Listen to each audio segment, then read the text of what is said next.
श्रीगणेशपञ्चरत्नं मुदाकरात्तमोदकं सदा विमुक्तिसाधकं कलाधरावतंसकं विलासिलोकरक्षकम्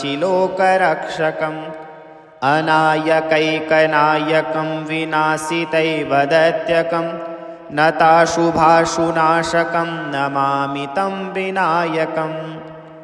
न तेतरातिभीकरं नवोदितार्कभास्वरं नमस्सुरारिनिर्जरं नताधिकापदुद्धरं सुरेश्वरं निधीश्वरं गजेश्वरं गणेश्वरं महेश्वरं तमाश्रये परात्परं निरन्तरं समस्तलोकशङ्करं निरस्तदैत्यकुञ्जरं दरेतरोदरं वरं वरेभवक्त्रमक्षरं कृपाकरं क्षमाकरं मुदाकरं यशस्करं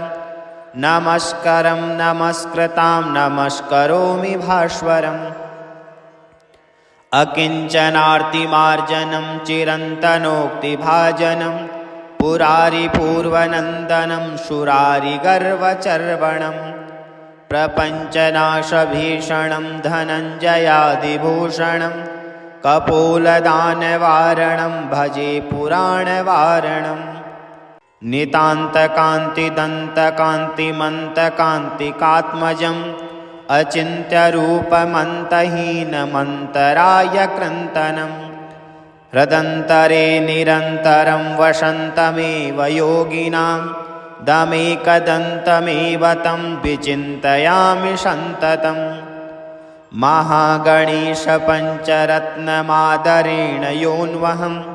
प्रजल्पते प्रभातके हृदि स्मरन् गणेश्वरम्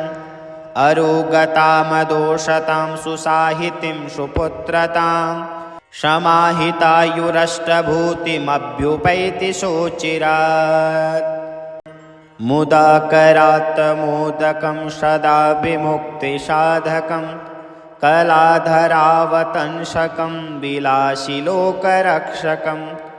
अनायकैकनायकं विनाशितैवदैत्यकं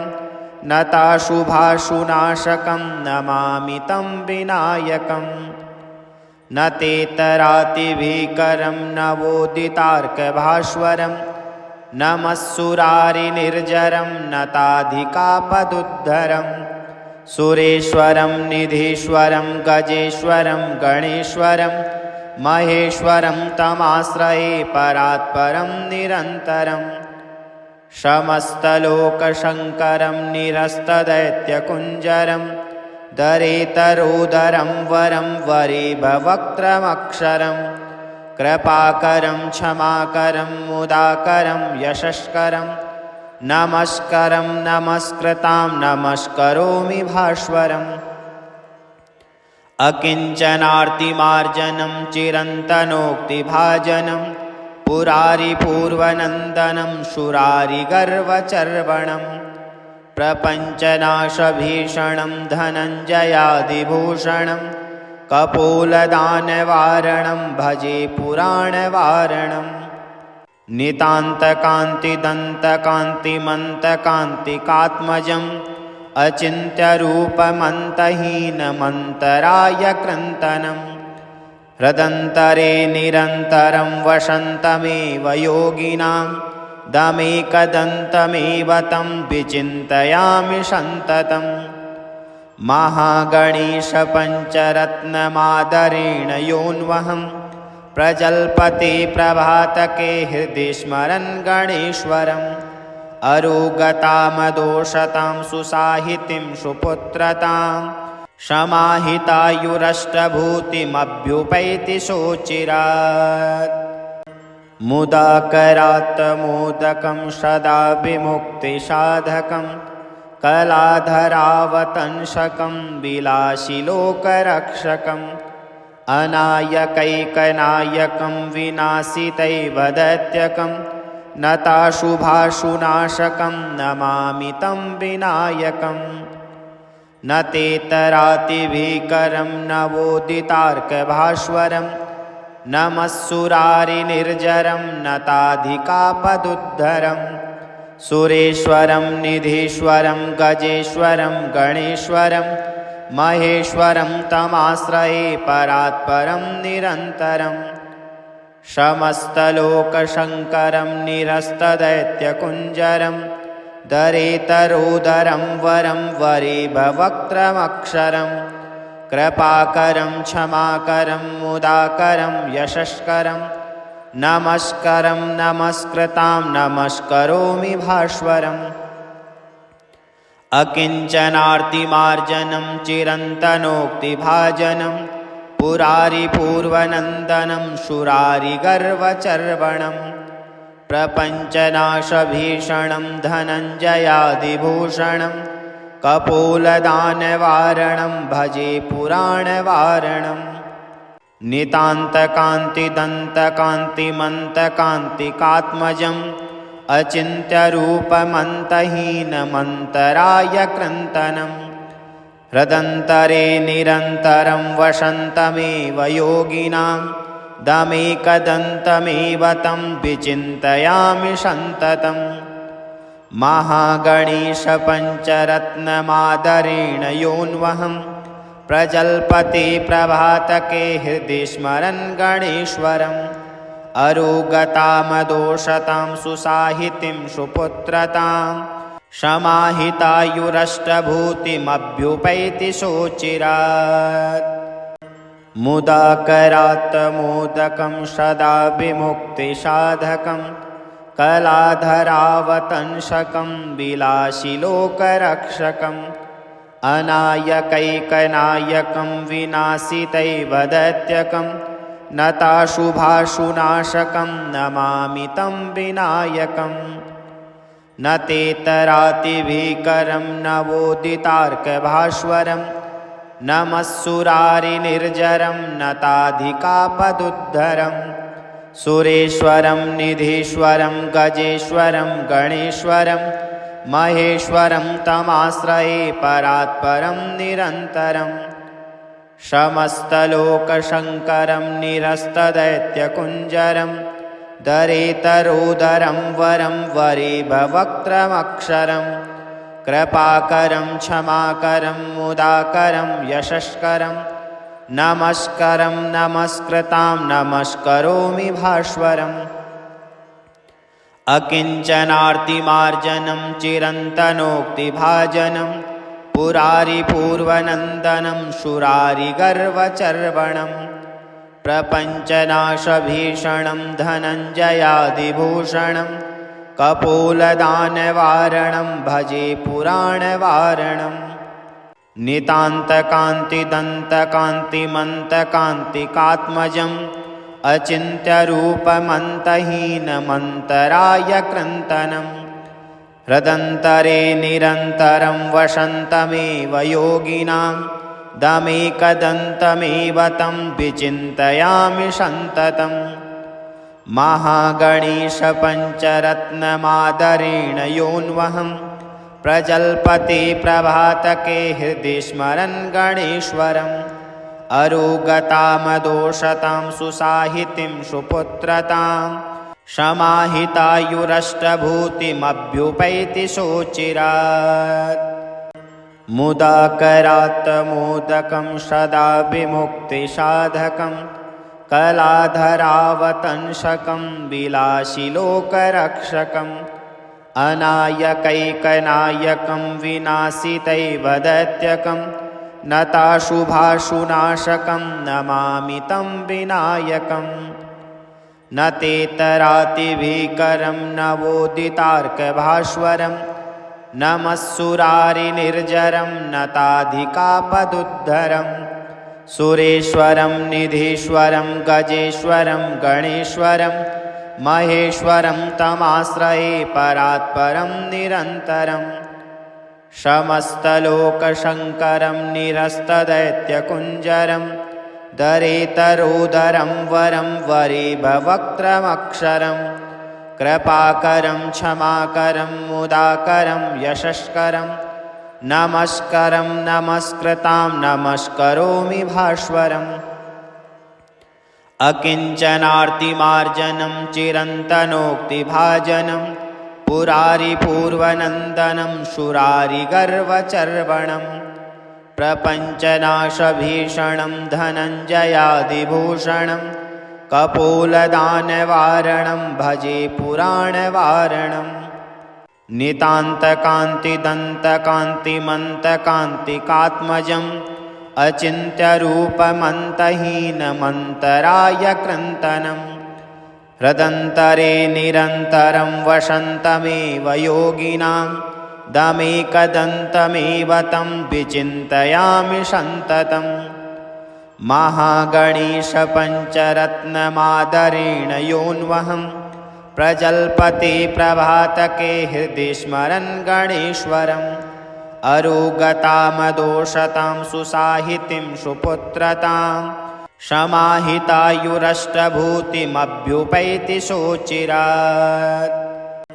मुदाकरात्तमोदकं सदा विमुक्तिसाधकं कलाधरावतंसकं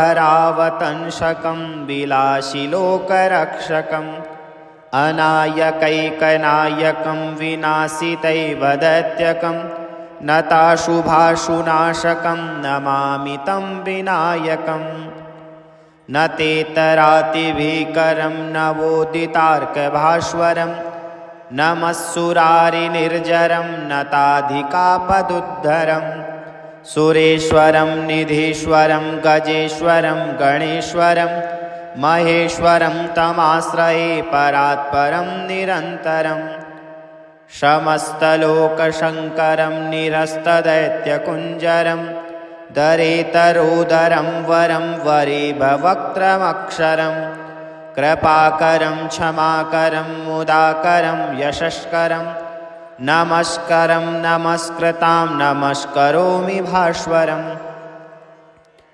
अकिञ्चनार्तिमार्जनं चिरन्तनोक्तिभाजनं पुरारिपूर्वनन्दनं शूरारिगर्वचर्वणं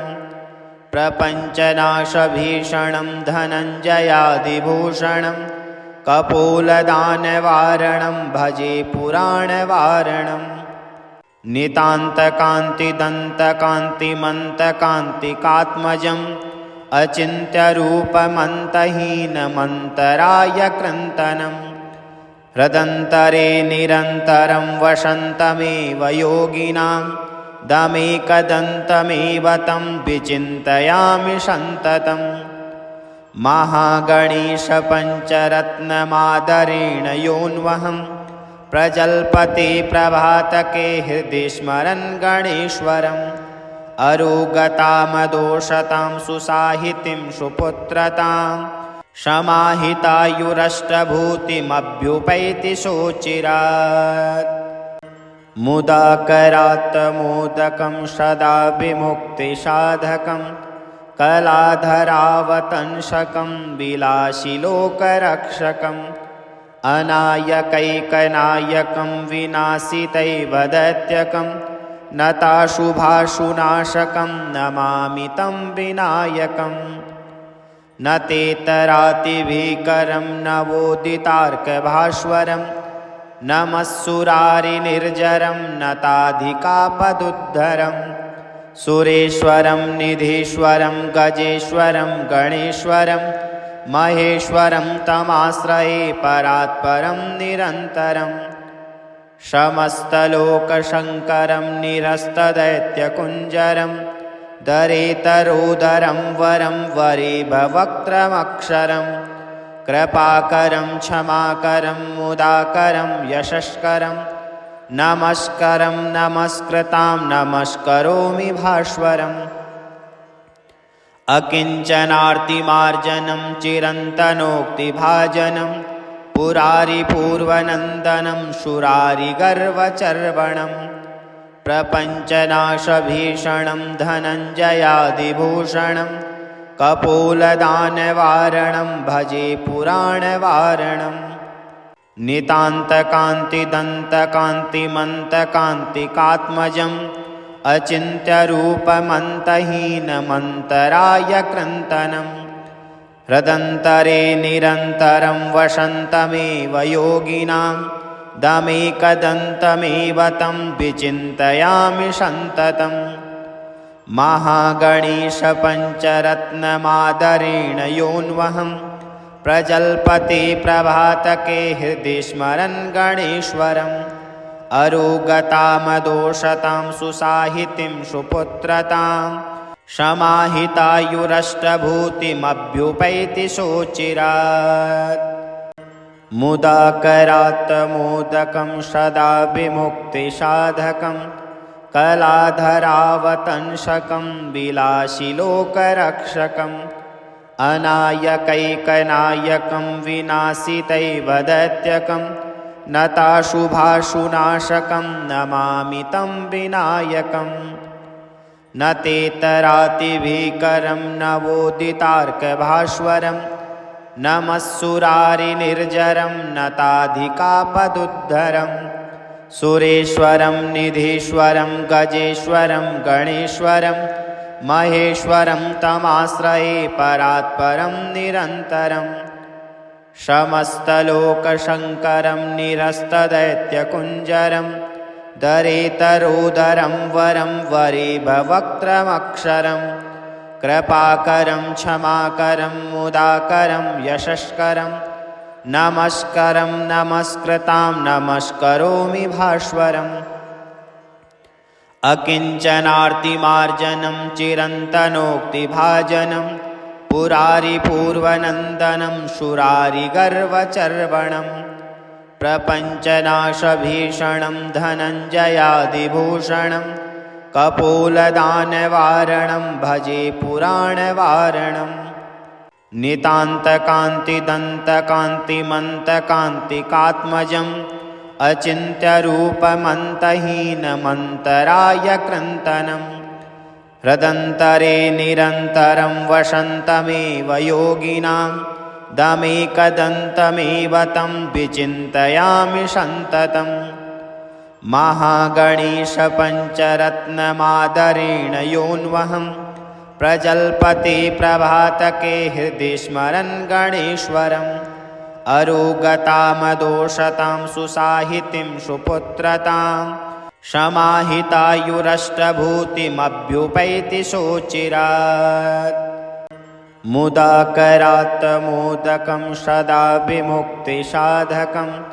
कलाधरावतंसकं विलासिलोकरक्षकम् अनायकैकनायकं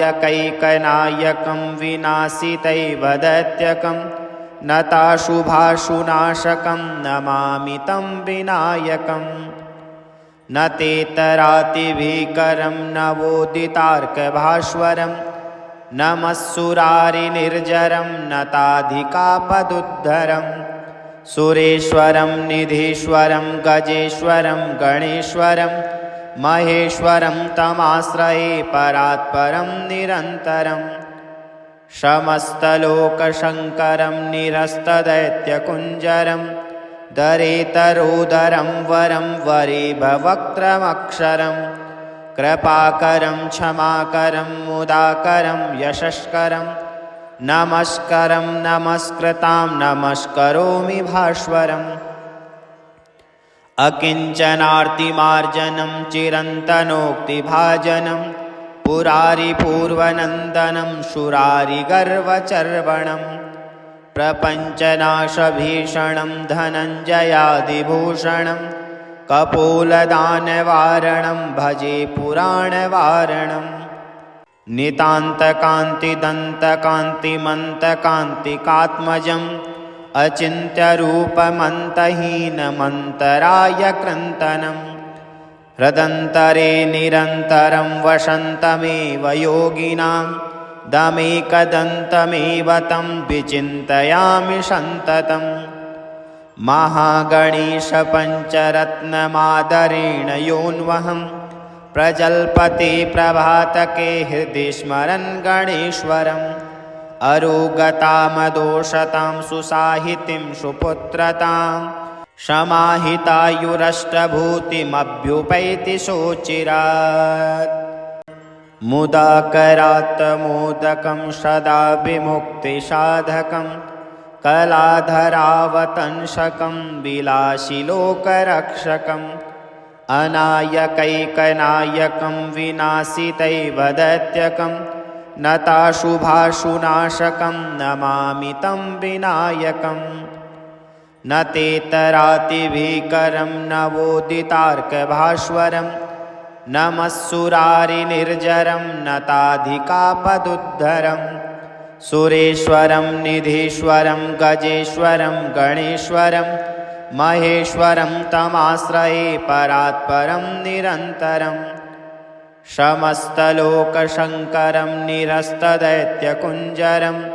दरेतरोदरं वरं वरेभवक्त्रमक्षरं कृपाकरं क्षमाकरं मुदाकरं यशस्करं नमस्करं नमस्कृतां नमस्करोमि भास्वरम् अकिञ्चनार्तिमार्जनं चिरन्तनोक्तिभाजनं पुरारिपूर्वनन्दनं शूरारिगर्वचर्वणं प्रपञ्चनाशभीषणं धनञ्जयादिभूषणं कपोलदानवारणं भजे पुराणवारणं नितान्तकान्तिदन्तकान्तिमन्तकान्तिकात्मजम् अचिन्त्यरूपमन्तहीनमन्तरायकृन्तनं हृदन्तरे निरन्तरं वसन्तमेव योगिनां दमेकदन्तमेव तं विचिन्तयामि सन्ततं महागणेशपञ्चरत्नमादरेण योऽन्वहं प्रजल्पते प्रभातके हृदि स्मरन् गणेश्वरम् अरोगतामदोषतां सुसाहितिं सुपुत्रतां समाहितायुरष्टभूतिमभ्युपैति सोचिरात्।